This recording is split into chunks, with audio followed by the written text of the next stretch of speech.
Your forecast first from KARK4. A mostly cloudy day across Arkansas today, all thanks to a cold front that's trying to make some southward progress across Arkansas. That front extends from the northeast United States right through the natural state back toward Oklahoma. We are expecting a complex of thunderstorms to develop over central and western Oklahoma over the coming hours, and that will lead to the potential for some flash flooding. We'll let you know where a flash flood watch is in effect for Arkansas overnight tonight through the day on Tuesday. Your forecast first for Little Rock, scattered showers and thunderstorms for your Tuesday. We're going to start at around 68 and top it out right around 80. KARK4 News at 10 starts right now. Now, from the station you count on for local news that matters, this is KARK4 News.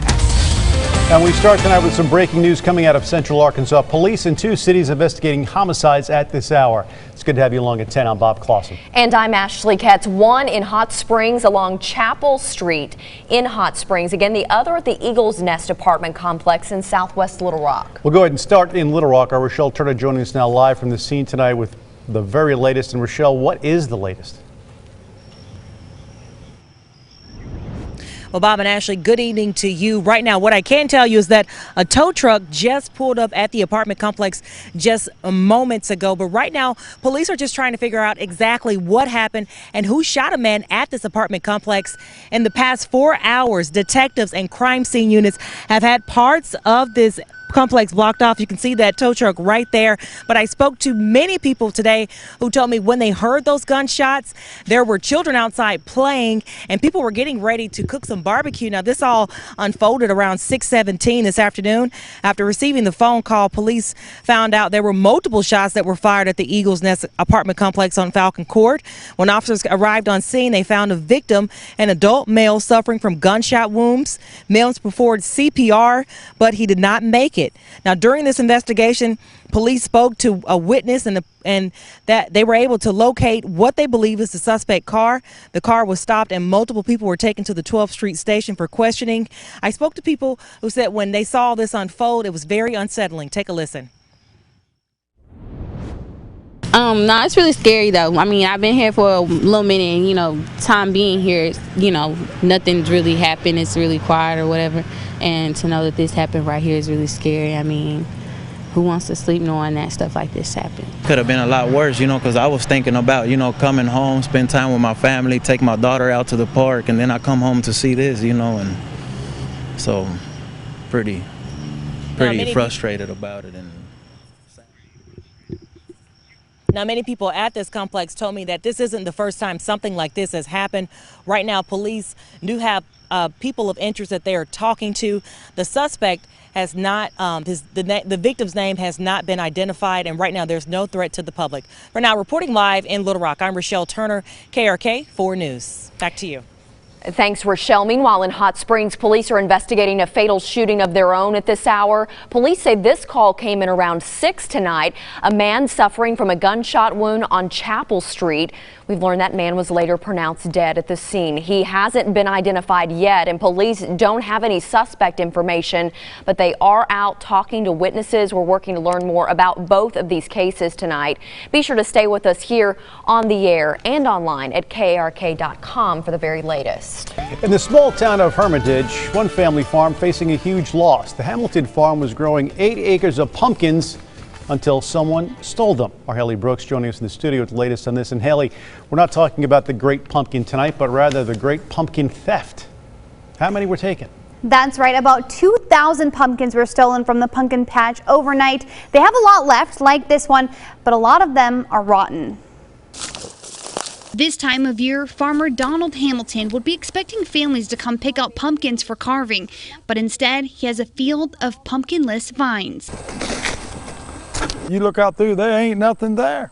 I mean, they didn't even leave a little bitty pumpkin. Hamilton says his crew came out to pick pumpkins but called and told him their field had already been picked dry. I came over that next morning, looked it over, and sure enough, half the field's gone. All their pumpkins in their pumpkin patch have been stolen. 4 acres vanished when the sun came up. I think it's crazy because, I mean, that's a hard place to find. So, I mean, somebody would have to know that pumpkins were in there. This pumpkin patch is about 300 yards from the main road, surrounded on all sides by woods, private property and fencing. They'd have to know it was here. Hamilton says if he finds who stole the pumpkins, he will press charges. First thing I'd want to do is, if I could figure out how to do it, get one and DNA it. Because they tell me the DNA will come right back to these plants. It's estimated about 2,000 pumpkins stolen at $4 a pumpkin. So this family farm is taking a huge hit right before the holiday. No fun thing, but we're used to losing sometimes and nothing you can do about it. It's just absolute, total loss. Hamilton says it's too late in the season to replant, so they have to take the loss and start preparing for next year, which will include a lot more security. Back to you. All right, Haley, thanks very much. A teacher accused of spanking a special needs student is back in the classroom, leaving the boy's family trying to make sure this isn't treated as just a slap on the wrist. According to police reports, several staff at Russellville's Dwight Elementary heard Cecily Wortham yell, "Bad boy," followed by a hit and then crying. Corporal punishment is allowed in Russellville schools, but not on kids with autism, something a new state law also protects. A 5-year-old's mom tells us that the district promised to meet her son's special education needs, but fell short. How dare you? That's my child, not yours. If you couldn't handle him, you should have asked for help like you had been doing. Every other instance, she had asked for help. The teacher was on leave for a month. We reached out to her, and the school district both declined comment. Police are investigating, but no charges have been filed. The murder trial began today for a former Dallas police officer who was shot and killed her unarmed neighborhood in his apartment. That man, recent Harding graduate Botham Jean. Geiger's defense attorney team of defense attorneys is saying that she mistakenly thought he had broken into hers. Gabe Gutierrez has more on the new details we learned today. Today, Amber Geiger walked into a Dallas courtroom where prosecutors began laying out their murder case. Amber Geiger shot an unarmed man in his home who was doing no harm to anybody. The former police officer is accused of shooting and killing 26-year-old Botham Jean in his own apartment last year. It was my apartment. Geiger's defense team says she repeated that phrase 22 times right after the shooting. A 911 recording was obtained by WFAA. He saw someone? Yes, I thought it was my apartment. Oh my God. I'm sorry.